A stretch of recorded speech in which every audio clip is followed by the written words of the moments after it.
Two Filipino films premiered at the prestigious Sundance Film Festival in the United States last weekend. Now, one of them is Leonor Will Never Die, which landed a spot in the World Cinema Dramatic Competition. And I got to speak with its director, Martika Ramirez Escobar, and she told me what it's like having her debut feature film premiere at the largest independent film festival in the U.S. Well, to be honest, getting into Sundance was never even my dream. I didn't even dare to dream of it just because it sounds too far-fetched. But I just tried to submit a couple of months ago, and then luckily I got an email invitation. Noong December, I was on my way to a shoot, and then it just says invitation to Sundance. At first I thought it was a rejection letter, and then I forwarded it to my producers, and then they told me okay, we really are in Sundance. So beyond happy and grateful ako, but really it's still so surreal up to today. But yeah, I'm really happy that the labor of love of my team is finally in Sundance, and I mean it's been receiving a lot of love and support.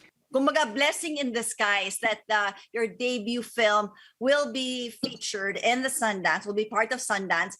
And just recently, you had the premiere, actually just last weekend, and we understand that you were planning to go, but of course, due to the Omicron, a lot of things have changed. Tell us about the premiere and generally the feedback that you have been receiving so far. Well, the premiere surprisingly went very well. Nasa bahay lang ako, to be honest, nung day na yun. But it felt like I was in the festival itself because we had many people watch along with us. We had a crew watch party, so they shared photos of where they were while watching. And then they had this sense of community. So Sundance makes us filmmakers feel like we're part of this big family. They keep on checking in with us. So they tried their best to make sure that we get the festival experience, even if we're just at home. So after the premiere, we had a catch-up session with our team, and we checked reviews and feedback. And so far, they've been showing us a lot of love and support. So let's focus on this amazing film that took you, I don't know how many, 7, 8 years to finish, right? So Leonor Will Never Die actually follows the story of an action film writer. And, I've been reading, it's such a unique plot. It took you so long to finish. Tell us a little bit more about this. So yeah, I would say this is my dream film. So I made it when I was 21 years old. I mean, I started writing it when I was 21, and then it initially started with the idea of having an action grandma, because out of the hundreds of Pinoy action films, why aren't there any about an action lola? So from that, I decided to turn her into a writer reflecting on her life, a writer writing her own life as it's happening and as it's ending. So I wrote the script for around 5 years, and then we shot in 2019, and then it still took us a long time to do post-production because I couldn't find the right ending. I couldn't figure out ano ba talaga yung film na to. And then just 2020 and 22 up to 2021, dun ko lang nakita na okay, this film is more about how I guess films affect us as people, and how films have become a teacher to me as a person. So we understand that you grew up watching cinema, and then now in your film there's a multiverse, and then a writer gets to rewrite or create her own world or even her ending, diba? Right. How important? I think it's because when I make films, it's where I get to learn more about life and people. And it's really more of the process that I enjoy more than the final product.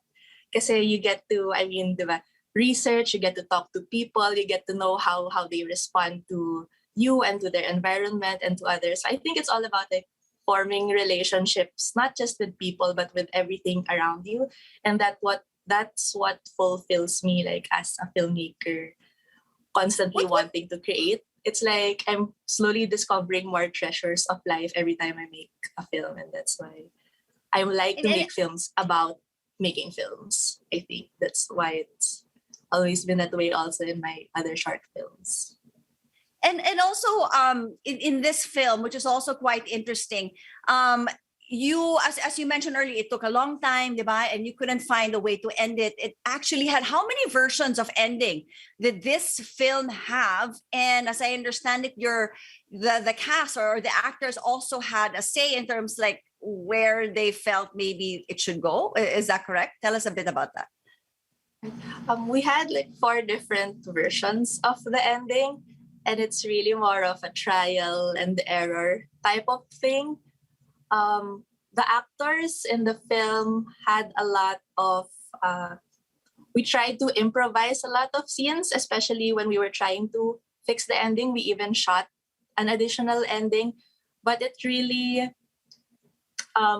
boils down to like what myself and what my producers think is the most effective ending. So nag-stop lang kami when we finally agreed on like this is the ending. Because I have And this like bad habit of wanting to try so many things. And so I need the validation of other people to tell me like, okay, I think this is it. I mean, Direct, this is actually your first feature film. We've had you before here on CNN, wherein you were talking a little bit more about your short film, Living Things, and we understand was also part of the Cinemalaya Film Fest, and everything else. Pero, you know, there seems to be a way to describe your films. It's, you know, maybe on the crazy side, or some writers have called it a little bit absurd or kooky, and all of these things. I mean, you have a different way of viewing life and bringing it to life. Yung sa Living Things mo, it was about a woman, you waking up to find herself with her partner turned into a cardboard. Tama ba yan? I mean, where do you get these amazing ideas, I mean, for films? Hello, where do I get it? I think it's because like I spend a lot of time daydreaming every single day and every single moment. I just like to imagine things.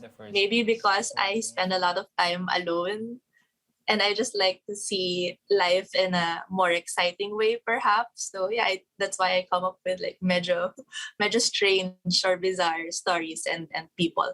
But it's also a lot of what I've picked up from other people and this other films, other stories na pinaprocess ko lang into, I guess, my own like view. But it's nice that you give us a different perspective of life and how much we can actually change our life, and you know, we have that control over it. We want to watch this film.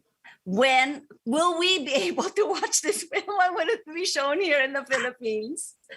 I will make sure that it will be shown here, and I really hope that it will be screened in a cinema when the world's safer. I hope it happens this year because right now, I mean, it's sort of like impossible to have like a big screening in cinemas with a lot of people. So hopefully, like, when things get better.